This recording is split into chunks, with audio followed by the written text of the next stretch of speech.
L'homme a-t-il tous les droits sur la nature? Thèse. L'homme ne devient vraiment lui-même que s'il se détache de la nature et la domine. Antithèse. En tant qu'être vivant, l'homme fait partie de la nature. Il doit donc la respecter, sous peine de se mettre en danger lui-même. Thèse. Tout est subordonné à l'homme, y compris la nature. En effet, pour s'accomplir, l'homme doit soumettre la nature à ses besoins. Si on le considère comme le seul animal rationnel, tout doit lui être subordonné. Premier argument. Le monde est une grande machine. Avec Descartes, le monde n'est plus un tout organisé par une puissance supérieure qui lui donne son sens. Il n'est que substance et étendue, dans lesquelles l'homme doit trouver des lois. Le monde devient une grande machine qui fonctionne et dont l'homme peut se servir à loisir. Deuxième argument. L'homme est un être culturel. L'homme, par sa raison, est le seul à s'élever dans un monde culturel, au-delà de la seule nature. Selon Hegel, après la création de la nature, l'homme apparaît et s'oppose au monde naturel. Il est l'être qui s'élève dans un univers second.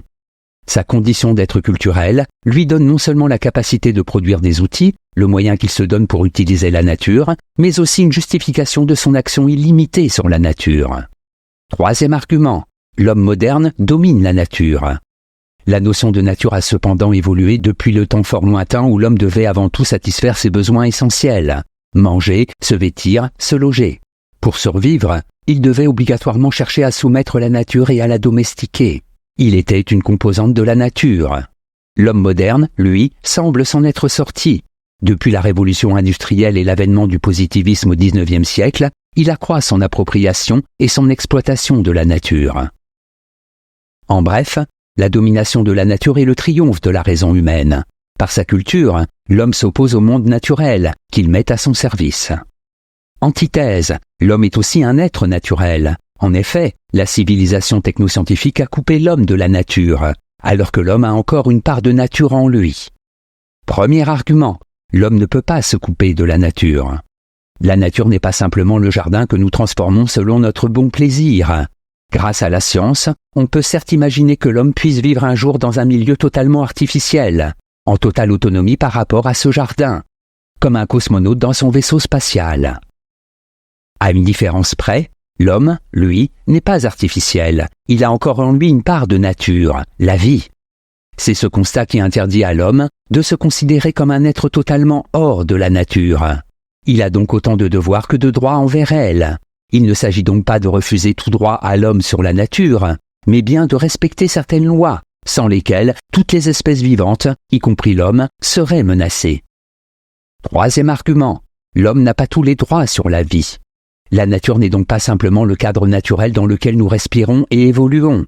Nous devons certes enrayer la pollution et sauvegarder notre environnement, qui sera celui de nos enfants. Pourtant, même si ces buts étaient un jour atteints, la question fondamentale resterait la même. Avons-nous tous les droits sur la nature qui est en nous, c'est-à-dire sur la vie? En bref, l'homme fait partie de la nature.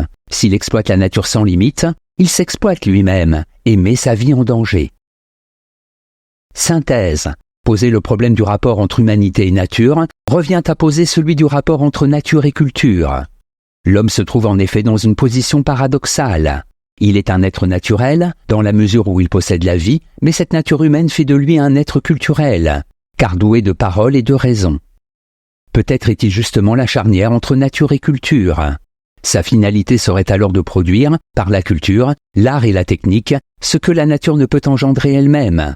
Un milieu équilibré et harmonieux où les espèces vivantes ne seraient plus en compétition comme elles l'ont toujours été.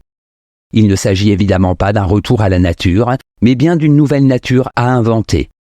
Note et commentaire, positivisme, doctrine d'Auguste Comte et de ses disciples, selon laquelle l'esprit positif doit se borner à observer les faits et à rechercher les lois, sans se préoccuper du pourquoi ou de l'essence des choses. La connaissance est donc scientifique et elle s'appelle sociologie, mot inventé par Comte lorsqu'elle s'applique à la société. Citation. L'homme ne possède des droits que s'il parvient à réaliser ce que la nature réalise sous forme d'espèces vivantes. Claude Lévi-Strauss. Chaque pulsation du cœur bat en harmonie avec le chant du grillon. Allez à contretemps si vous le pouvez. Henry David Thoreau.